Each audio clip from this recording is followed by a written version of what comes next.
नमस्कार मित्रांनो, मी महेश पाटील. तुमचं आपल्या कांगणे सरांच्या यूट्यूब चॅनलवरती सगळ्यांचं स्वागत करतो.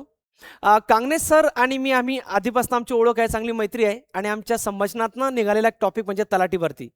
येणाऱ्या 2026ला तलाठी भरतीसाठी कशी तयारी करावी या संदर्भात सरांनी मला आग्रह केला की इंग्लिश शिकवायला इथे यावं आणि आपल्या ग्रामीण भागातील संपूर्ण विद्यार्थ्यांना अगदी बेसिकपासून ॲडव्हान्सपर्यंत शिकवावं.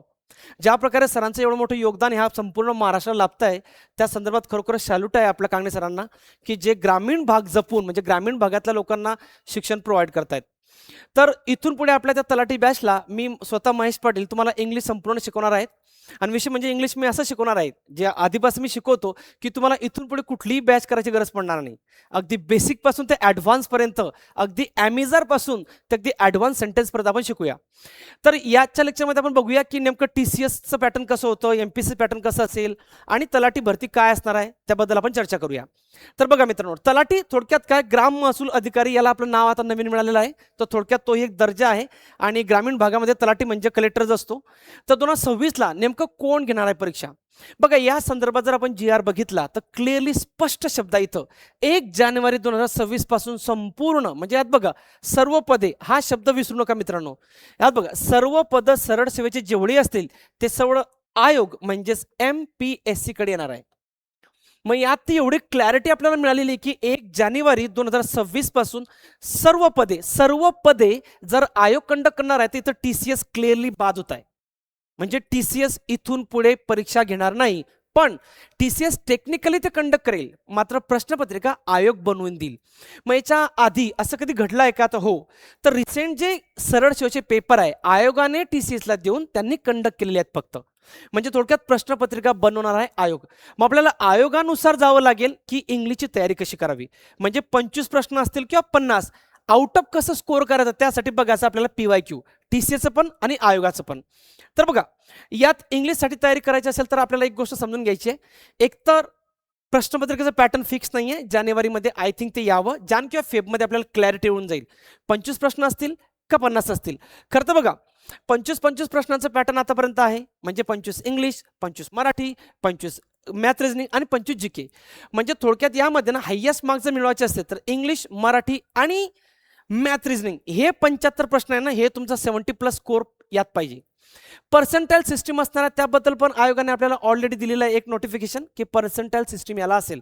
म्हणजे जो टॉपर आहे त्याच्या 35%, 30% आपल्याला हवे ते माहिती असेल तुम्हाला. मग आता यामध्ये 25 प्रश्न असतील का 50 याबद्दल कोणीही शुअर नाही आहे. एक गोष्ट मात्र शुअर आहे, ती म्हणजे आयोगच कंडक्ट करेल. मग आता आपण बघूया नेमकं काय असेल बरं इंग्लिशमध्ये. तर 3च विभाग आहे. मग 3 विभागाच्या आधी होते का? हो. 3 विभाग म्हणजे कोणते? TCSलाही 3 होते, MPSCला 3 आहे आणि भारतात जीही परीक्षा होते UPSC, SSC, CDS, बँकिंग, त्यातही 3 विभाग असतात. पहिला म्हणजे ग्रामर, दुसरा व्होकॅब्युलरी आणि तिसरा कॉम्प्रेन्शन. आता 25 क्वेश्चनपैकी जर तुम्हाला 23-24 काढायचे आहेत तर आपल्याला तिन्ही विभागावरती काम करायचं आहे. हा विभाग सुद्धा आपल्याला डिटेल शिकायचा, जो मी तुम्हाला शिकवेल, याला टुक्के मारायचे नाही आहे. हा विभाग सुद्धा इतका बारकाईने आपण शिकूया की आउट ऑफ 25 म्हणजे तुम्ही 23-24ला कसे पोहोचणार. त्यासाठी करायचं काय आहे? पहिला भाग ग्रामर. 2 गोष्टी क्रुशियल आहे. पहिलं म्हणजे बेसिक्स आणि पार्ट्स ऑफ स्पीच. बेसिक्स म्हणजे काय बरं? तर ॲमिजार काय, वॉजवेअर काय, हॅव हॅझार्ड काय, do, does, did, be, been, being, can be, could be, might be, हे संपूर्ण गोष्टी काय असतात, यांचा अर्थ काय आणि त्यांचा वापर कसा होतो वाक्यात, ते महत्त्वाचं आहे. फक्त अर्थ जाणून नाही संपवायचा आपल्याला, त्याचा वापर कसा होतो, त्यावरती प्रश्न कसे येतात, या सगळ्यांचा आपल्याला स्टडी करायचा आहे. Number 1. Number 2, parts of speech. Noun, pronoun, verb, adverb, preposition, conjunction, interjection, या सगळ्यांचा अर्थ आणि त्यांचा वाक्यात वापर आणि त्याच्यावरती प्रश्न कसे येतात. ह्या 2 गोष्टीवरती कमांड आली मित्रांनो, मग तुम्हाला इतर घटक येतात. म्हणजेच काय? नाउन क्लॉज काय, कॉम्प्लेक्स सेंटेन्स काय, कंपाऊंड काय, मग डायरेक्ट इनडायरेक्ट काय, चेंज द वॉइस काय, ह्या सगळ्या गोष्टी ह्या 2 विभागावर डिपेंड आहे. म्हणून आपण याच्यावरती काम करू. मग आपण आता शिकताना काय करू? पहिलं लेक्चर मी घेईल तुमचं अतिशय सोप्या पद्धतीने. म्हणजे कांगणे सरांची चर्चा होताना मला हे सांगितलं सरांनी की ग्रामीण भागातला विद्यार्थी आहे ना किंवा काही वर्किंग पीपल आहे, मी ॲमिझरपासून सुरुवात केली, वॉजवेअरपासून सुरुवात केली, बिन, बिंग आपण सुरुवात करूया, पण वाक्य मात्र स्टँडर्ड दर्जा आपण TCS आणि आयोगाचा घेऊ. म्हणजे राम इज इटिंग मँगो आणि शी लाईक्स बनाना, या प्रकारचे वाक्य परीक्षेमध्ये येत नाही आणि ते बोगस आहेत. म्हणून आपण शिकताना बेसिक शिकूया. म्हणजे ॲमिजार काय, वाजवेर काय, सिंपल सेंटेन्स काय, कॉम्प्लेक्स, अगदी बेसिक पासून शिकूया. पण वाक्यांचा दर्जा जो असेल तो मात्र आपला TCS आणि आयोगाचा घेऊया आपण. एकदम सोप्या भाषेत ॲडव्हान्स इंग्लिश कसं शिकता येईल ते आपण घेऊया. दुसरा जो विभाग आहे तो म्हणजे व्होकॅब्युलरी. एक गोष्ट आधी क्लिअर करतो, व्होकॅब 1000 करायच्या नसतात, त्या फक्त लिमिटेड करायच्या असतात. कशा? सपोज 25 क्वेश्चन आहे. आता यात मी तुम्हाला एक गोष्ट क्लिअर करतो. गृहीत धरा 25 प्रश्न आहे. 25 प्रश्नापैकी 5 मार्क तर गेले आपल्या कॉम्प्रेन्शनला, उरले 20. मग या 20 पैकी आपण असं गृहीत धरूया की 20 पैकी 10 ते 12 प्रश्न आपले ग्रामरवरती आहे आणि 8 ते 10 प्रश्न हे व्होकॅब्युलरीवरती आहे. मग 8 प्रश्न जर व्होकॅबवर आले तर मित्रांनो 8चे 8 सगळे सिनॉनिम्स येत नाहीत, सगळे अँटोनिम्स येत नाही. त्यामध्ये डिव्हाइड असतं. म्हणजे डिव्हिजन कसं असतं, एक सिनॉनिम, एक अँटोनिम, एक फ्रेझल वर्ब, एक स्पेलिंग, एक इडियम, एक प्रोवर्ब, असं डिवायडेशन असतं. हे ते पॅरामीटर आहे. म्हणजे सिनॉनिम एक असेल, अँटोनिम एक असेल, वन वर्ड एक असेल, इडियम एक असेल, फ्रेज एक असेल, फ्रेझल वर्ब असते, स्पेलिंग. मग आपल्याला करताना काय करायचं, हे डिवाइड करायचं आहे. मी शिकवताना तुम्हाला काय करेल की सिनॉनिम काही 500, अँटोनिम काही 500, वन वर्ड काही 500 आणि आपण त्याला डिवाइड करून संपूर्ण कंपाईल करूया. मग हे शिकायचे कुठून? कुठल्या पुस्तकातनं किंवा नोट्स नाही. पुस्तकाने नोट्स बाजूला ठेवू. PYQ, TCSने काय प्रश्न विचारले, आयोगाने काय प्रश्न विचारले, त्यांचं कंपायलेशन डोक्यात घेऊ. म्हणजे तुम्हाला प्रश्नांची मांडणी कळेल की कशा प्रकारे ते इडियम, तो वन वर्ड, ते सिनॉनिम येतं. नंबर 1. नंबर 2, आणि ते कसे लक्षात ठेवावे. म्हणजे असं कुठल्याही पुस्तकातनं इरिलेव्हंट वाचू नका, ते वेस्टेज ऑफ टाइम आहे. तर आपण काय करूया, संपूर्ण घटक हे 1 बाय 1 संपूर्ण PYQ मधून कंप्लीट करू आणि उरलेले मी तुम्हाला देईल. Enough. So less is more. कमी करूया पण ॲक्युरेट करूया. म्हणजे 8 पैकी 8 कसे करेक्ट येतील याच्यावरती आपण डिस्कशन करू पूर्ण बॅचमध्ये. विनाकारण 10,000 करू नका. कुठलंही PDF आणि नोट्स काही बिनकामाचं आहे तेच करूचे परिस्थिती येतो. याचा अर्थ काय, हे कसे लक्षात ठेवायचे, मराठीत कसे लक्षात ठेवायचे, इंग्लिश, ते सगळं माझ्यावर सोडून द्या. लेक्चर संपल्यानंतर सगळ्या ओक्या तुमच्या डोक्यात कशा टाकायच्या ते माझ्यावर सोडून द्या तुम्ही. क्लिअर? नंबर 3 घटक तो म्हणजे कॉम्प्रेन्शन. जनरली आपण जर TCSचं बघितलं, TCSचं इझी टू मॉडरेट या दरम्यान येतात कॉम्प्रेन्शन, आणि त्याच दरम्यान आपल्याला पण आयोगाचे पण येतीलच. म्हणजे टफेस्ट लेवलला येणार नाही, कारण ही सरळ सेवेची परीक्षा आहे, अजिबात नाही येणार. तर आपल्याला हा विभाग टुक्का मारण्यासाठी ठेवायचा नाही आहे, हा एक्झॅक्ट आपल्याला सॉल्व्ह करायचा आहे. 100 ते 150 पूर्ण कॉम्प्रेन्शन आपण जर सॉल्व्ह केले, म्हणजे काही पॉलिटीवरचे, काही इकॉनॉमीवरचे, काही सोशल, काही करंट अफेअर्सचे रिलेटेड सगळे जर आपण पॅसेज सॉल्व्ह केले तर तुम्हाला एक आयडिया येईल की पॅसेज काय असतो, कसा वाचला जातो, कशा प्रकारे ते प्रश्न डील करायचे. एखादा प्रश्न जर नाही समजत असेल तर त्याला टुक्का कसा लावायचा. म्हणजे 5 पैकी 3-4 कसे मिळतील यावरती आपण अभ्यास करू. म्हणजे थोडक्यात आपलं टार्गेट काय असेल पूर्ण बॅचमध्ये, आउट ऑफ 25 इंग्लिशमध्ये 22 ते 25च्या दरम्यान तुम्ही पाहिजे सगळे लोक, हा आपला टार्गेट असेल. आणि आपण शिकूया तेच जे परीक्षेत येतं. मग हे कुठल्या दर्जाचे प्रश्न असतील तर बघा, एक ऑब्झर्वेशन सांगतो. आयोग जर प्रश्नपत्रिका कंडक्ट करणार आहे, चला TCS किंवा गृहीत धरू आपण MPSC म्हणजे आपलं MPSC कंडक्ट करताय, तर मग राज्यसेवेचे प्रश्न दर्जा असेल का, तर अजिबात नाही. तलाठीला त्या दर्जाचे प्रश्न येणार नाहीये. राज्यसेवा क्लास 1 आहे, ते नाही येणार. कंबाईन BCचे असतील तर ते पण नसतील. का बरं? कारण कंबाईन BCचेच प्रश्न जर कॉपी झाले तर त्यांनी सरळ सेवा कंबाईन BC मध्येच घ्यायची होती. फरक आहे मित्रांनो. म्हणून तलाठीचा पेपर कॉपी काय होईल, आयोग कसं करेल. तर यस, आपण एक गृहीत धरूया की TCSचा काही पॅटर्न 50-50 म्हणतो मी, काही येऊ शकतोय. त्यामुळे TCSचे प्रश्नपत्रिका पूर्ण इग्नोर करणं चुकीचं ठरेल. म्हणून आपण काय करू, TCSच्याही प्रश्नांचं स्वरूप घेऊ आणि आयोगाच्याही प्रश्नाचं स्वरूप घेऊ, दोघांचा मध्ये सदोन इंग्लिश संपवूया. मग आयोगाचा कुठला पॅटर्न आहे का, येस. मग आयोग सुद्धा आता सरळ सेवा घेत आहे. हो, आयोग सुद्धा सध्या सरळ सेवा ऑनलाईन एक्झाम घेत असतो. इंग्लिश ट्रान्सलेटरचा पेपर झाला, हिंदी ट्रान्सलेटरचा पेपर झाला, त्यानंतर स्टेनोग्राफरचा पेपर झाला, डिपार्टमेंटल क्लर्कचा पेपर झाला. ह्या सगळ्या सरळ सेवा स्वरूपात आयोगाने ऑनलाईन कंडक्ट करतो दरवर्षी. म्हणजे आयोग सुद्धा दरवर्षी ऑनलाईन एक्झाम घेतो, ते कंडक्ट दिलं जातं TCS कंपनीला. मात्र प्रश्नपत्रिकाचं स्वरूप जे असतं ते आयोग बनवून देतं. हे कशावरून, कारण यामध्ये ना साम्य दिसतं. म्हणजे प्रश्नांची मांडणी, त्या प्रश्नाचे ऑप्शन जे सरळ सेवेचे आहेत ते TCSचे सारखे मांडणी नाही आहे. TCSची मांडणी वेगळी आहे, ते कशी ती बघूया. मग आपण या बॅचमध्ये काय शिकूया, तर MPSC सरळ सेवेचे जे प्रश्नपत्रिका आहे त्याचं स्वरूप आणि TCSचं स्वरूप. थोडक्यात या बॅचमध्ये फक्त तलाठीला इंग्लिश कशी आली आणि कशी येईल याचंच डिस्कशन आपण करू. कंबाईन B मध्ये जायची गरज नाही, कंबाईन C मध्ये जायची गरज नाही आहे, आणि नाही राज्यसेवा जायची गरज आहे. ह्या 2 गोष्टीवरती फोकस असेल माझा, तो म्हणजे आपला TCS पॅटर्न इंग्लिश आणि आयोगाचा जो ऑनलाईन होतो फक्त तो म्हणजे सरळ सेवा इंग्लिश ह्या दोन्ही गोष्टींना आपण धरून ही बॅच कंप्लीट करूया. क्लिअर? मग आता हा झाला दर्जा. मग यामध्ये प्रश्न कसे येतील आधी ते समजून घ्या. एक लक्षात घ्या मित्रांनो, इंग्लिश स्टार्ट करायचं म्हणजे आर्टिकल चालू केला, अ बॉय अ गर्ल, ते वेस्टेज ऑफ टाइम आहे. आधी समजून घ्या प्रश्न कसे बनतात, कसे येतात. म्हणजे जेव्हा मी तुम्हाला वाक्य लिहून देईल तेव्हा तुम्हाला समजलं पाहिजे की मी का लिहून देत नाही, Ram is meeting mango, I go to school, ते वेस्टेज आहे. दर्जा पदवी आहे, अगेन आहे रिपीट. दर्जा ग्रॅज्युएशन आहे, म्हणजे वाक्यांचा दर्जा TCSचा आणि आयोगाचा स्टँडर्ड आहे. तो कसा ते बघू. मग हा आयोगाचा पेपर आहे आत्ताचा 2025ला घेतलेला पेपर आहे बघा. हा बघा, inspector state excise group C हा पेपर 1. त्यानंतर त्याने शिफ्ट 1 सप्टेंबर 2025 झालेला ऑनलाईन पेपर आहे, जो आयोग कंडक्ट करतो ऑनलाईन सरळ सेवा ग्रुप C. ठीक आहे, गट क. मग आता यात बघूया आपण. हा प्रश्न एक, हा प्रश्न मी पहिला घेतला. यात काय विचारलं त्याने, याने विचारला इडियम. त्याने काय म्हटलं, between the devil and deep sea, याचा अर्थ विचारलाय. म्हणजे एक गोष्ट लक्षात घ्या, आपण होकॅप करताना, होकॅप आपण जेव्हा समजून घेऊ, जेव्हा मी तुम्हाला एक्सप्लेन करेल, जेव्हा मी तुम्हाला टेस्ट घेईल, ते या स्वरूपाची असेल. कारण ही सरळ सेवा आत्ताची आयोगाने कंडक्ट केलेली आहे, ज्यावरती तो म्हणतोय between the two danger, between two opportunities, between two opposite, none of the above, आणि खाली only A, only C, only B आणि ओनली डी. म्हणजे थोडक्यात ही मांडणी आपल्याला शिकायची आहे. असं इरलेव्हंट काही शिकून चालणार नाहीये की इडियम दिला 5000 पाठ करा, वेस्टेज. हा पहिला प्रश्न आहे आताचा. दुसरा, हा झाला इडियम म्हणजे ओकॅपचा प्रश्न. हा दुसरा प्रश्न काय विचारला आयोगाने, तर बघा मांडणी बघा. ही मांडणी TCSची नाही, अगेन आय रिपीट, TCSची मांडणी कंप्लीट वेगळी. ती कशी ती पण बघू आपण पुढे. But let me clarify one thing before starting lecture. म्हणजे तुम्ही पहिल्या लेक्चरला मी तुम्हाला ॲमेझॉन वाजवर शिकवेल, अतिशय सोप्या भाषेत शिकवेल, पण प्रश्न वाक्य असे घेऊ आपण. म्हणजे ते नाही की she is going and he is coming, ते मग तुम्हाला 25 पैकी 5 पडणार नाही मित्रांनो. आता हा एक प्रश्न आहे, त्याने काय विचारलाय बघा, point out the sentences that denote doubtful and weak possibility. बघा बरं इथं डाऊटफुल आणि वीक पॉसिबिलिटी. आता हे काय बरं, तर हा मॉडल ऑक्झिलरीचा प्रश्न आहे. म्हणजे हे पहिलं वाक्य मेच आहे, हे दुसरं वाक्य मस्टचं आहे, हे तिसरं वाक्य जे आहे ते द कॅन्सर पेशंट माइट्स आहे, आणि चौथं वाक्य जे आहे ते इथं पुन्हा शी नीड नॉटचं आहे. मग हे जे मी अंडरलाईन केलेले आहे हे सगळे मॉडल आहे, मॉडल ऑफ द.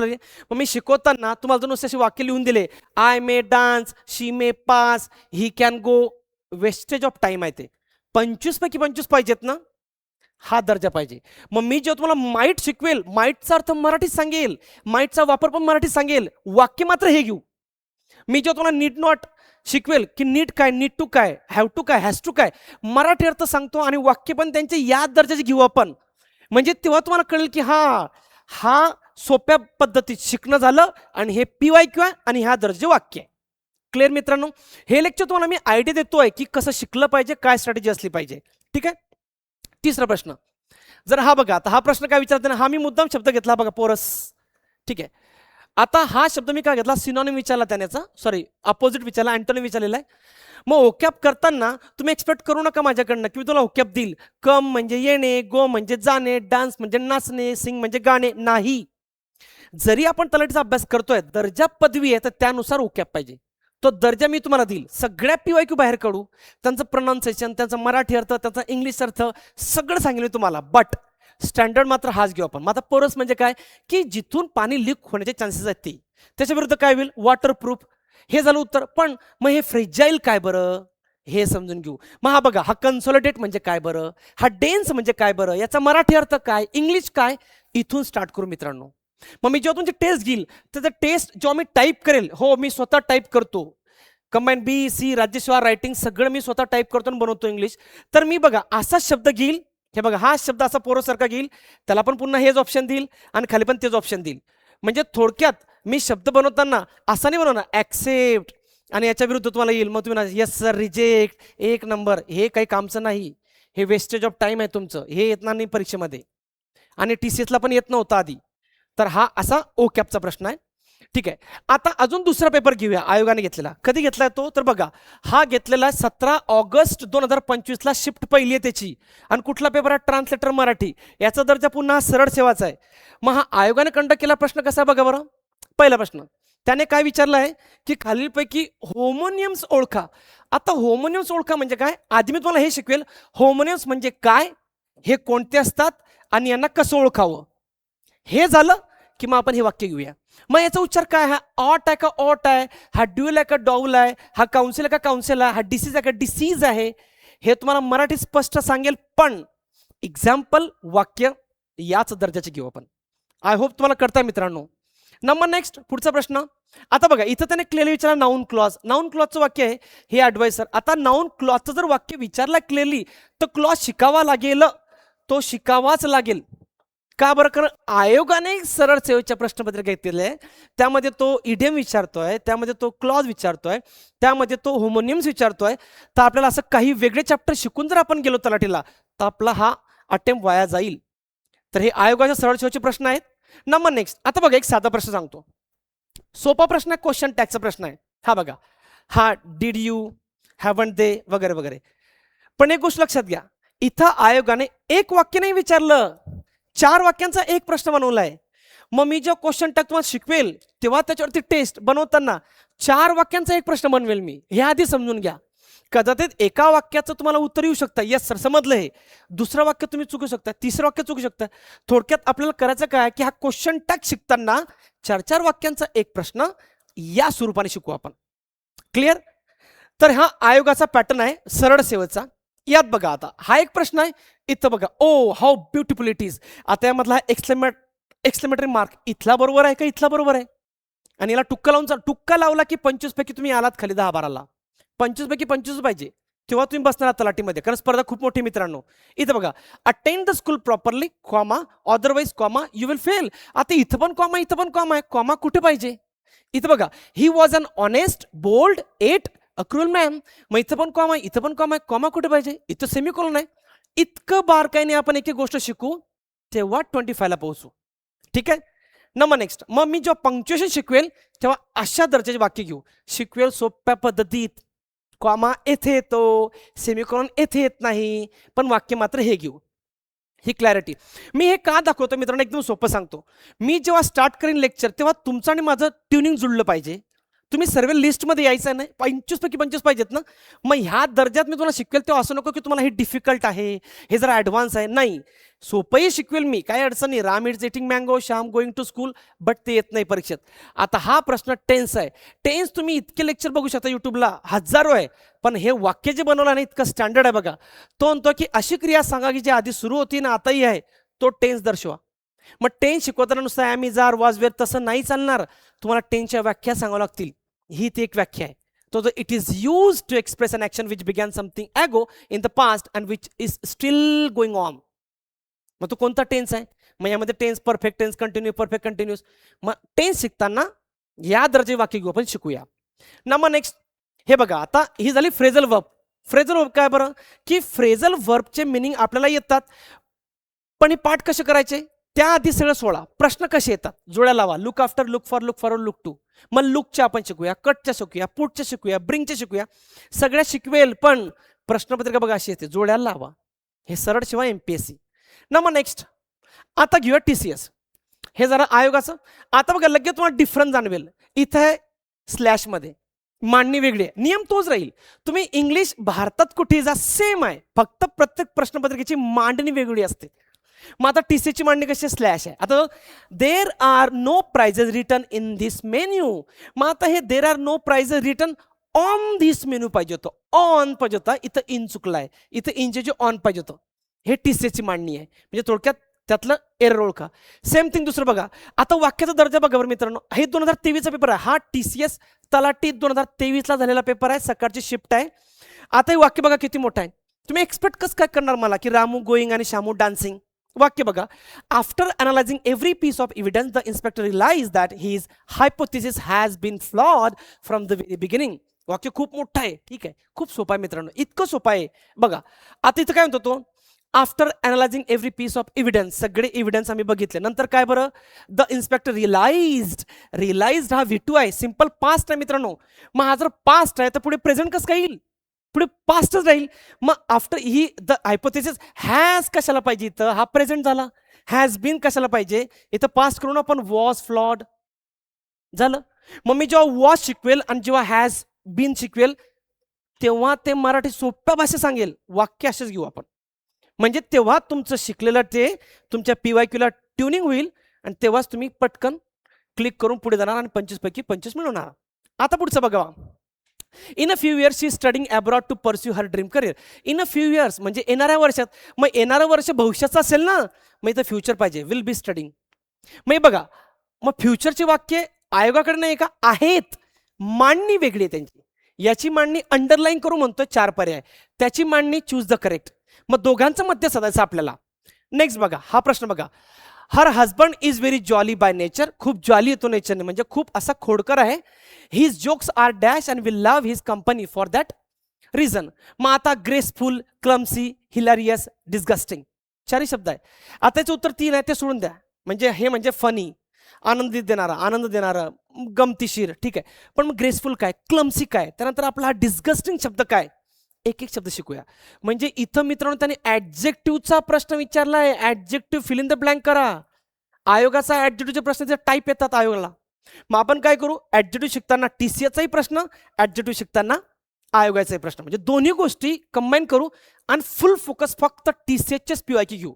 इतर कुठली एक्झाम यात मी घेणार नाही.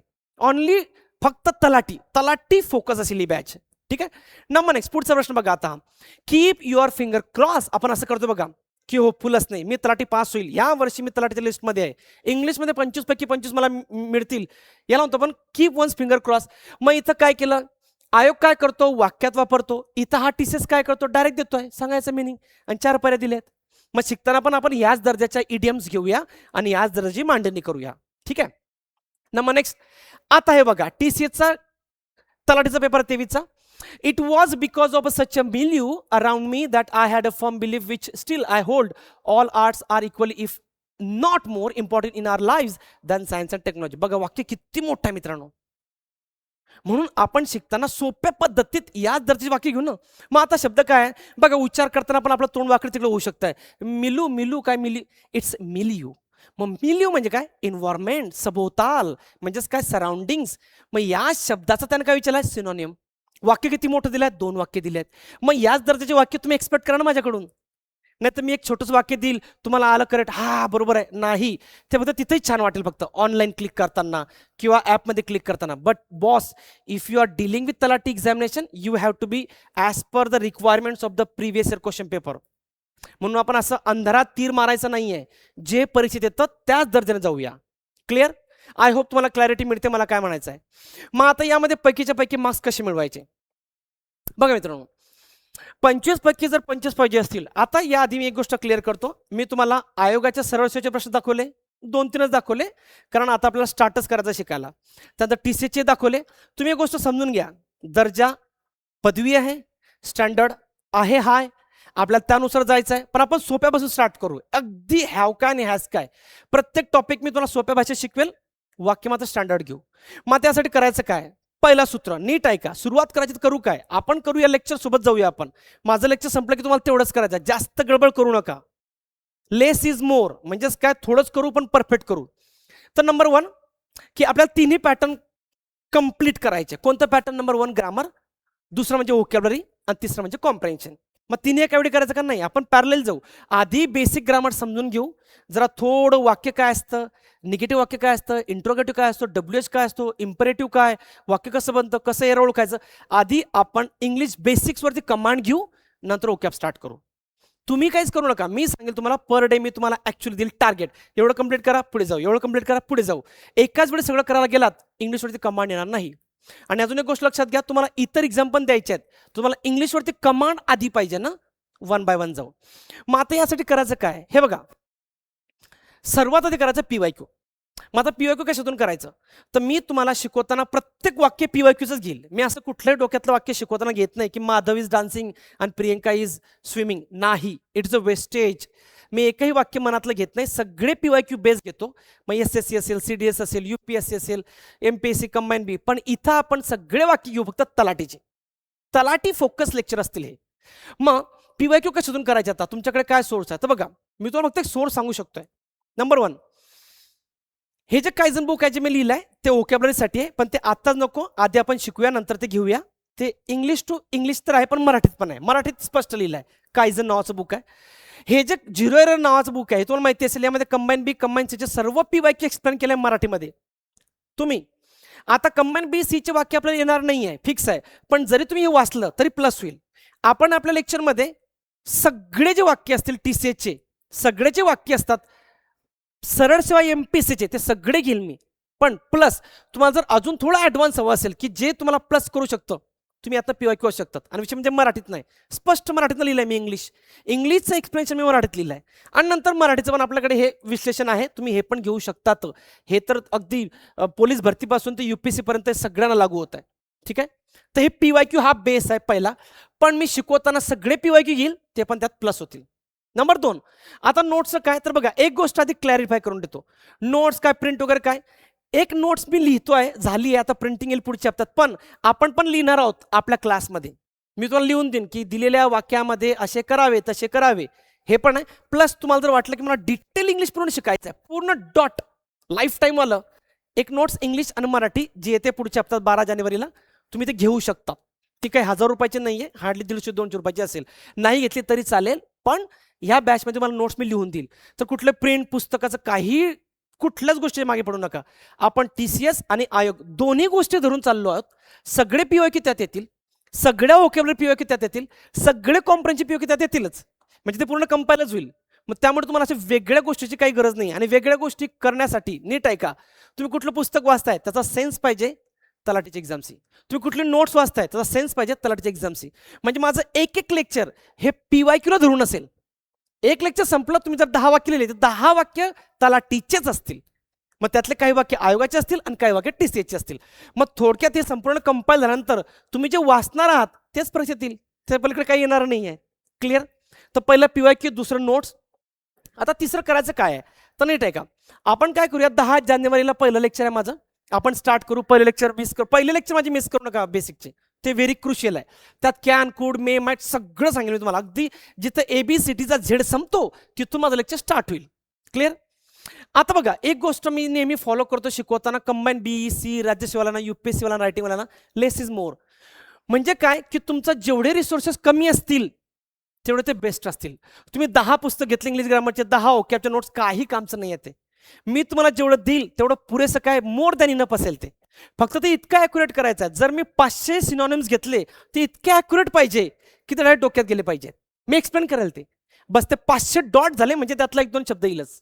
मग 5000 करून जर तुमचा एक शब्द डोक्यात नसेल तर काही कामाचं नाही आहे.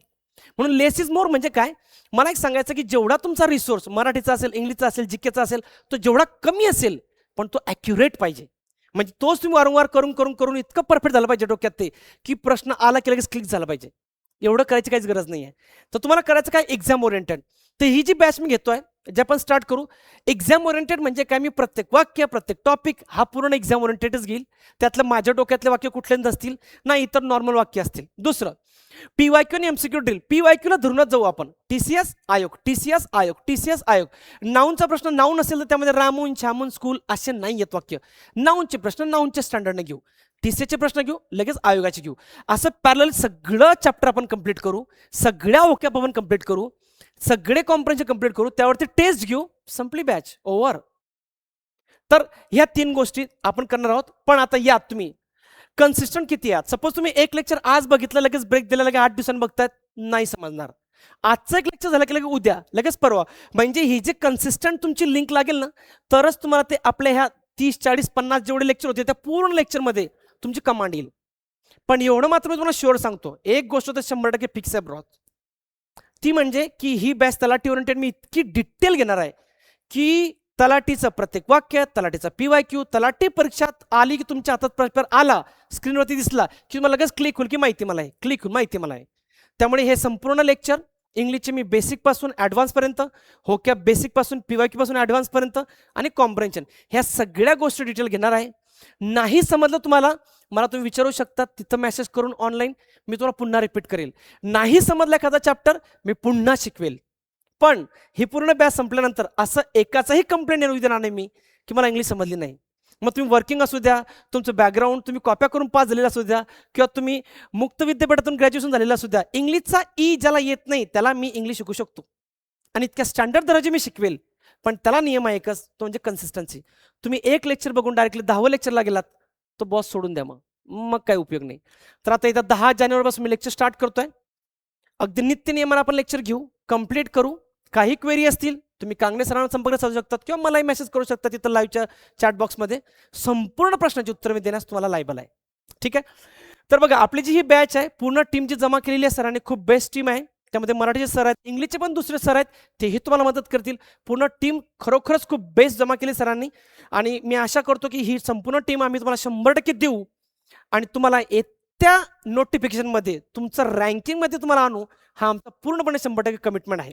माझ्याकडून असेल, मराठीचे सर पण बेस्ट आहे, त्यानंतर आपले कांगणे सर ते तर त्यात माहीर आहेत, ते बेस्टच देतील तुम्हाला आणि इतर टीममध्ये पण इंग्लिशचे सर आहेत आपले. संपूर्ण आम्ही 100% देण्याचा प्रयत्न करू. आमच्या संपूर्ण टीममध्ये आमचे डिस्कशन होत असतं, काय द्यायचं कसं द्यायचं आहे यावरती आमची चर्चा सुरू राहील. तर आपल्या कांगणे सरांचं जे ॲप आहे विठ्ठल कांगणे सर ॲप, हे तुम्ही डाउनलोड करू शकतात. त्यामध्ये तलाठी 2.0 नावाची जी बॅच आहे, ह्या बॅचमध्ये तुम्ही ॲडमिशन घेऊ शकता. सरांनी त्याला काहीतरी डिस्काउंट पण दिलेलं आहे तुम्हाला, तेही तुम्ही अप्लाय करू शकतायत. तर आपण नवीन जे लेक्चर स्टार्ट होतील त्यात भेटूया मित्रांनो आणि इंग्लिशची भीती आता लवकर संपेल. थँक्यू.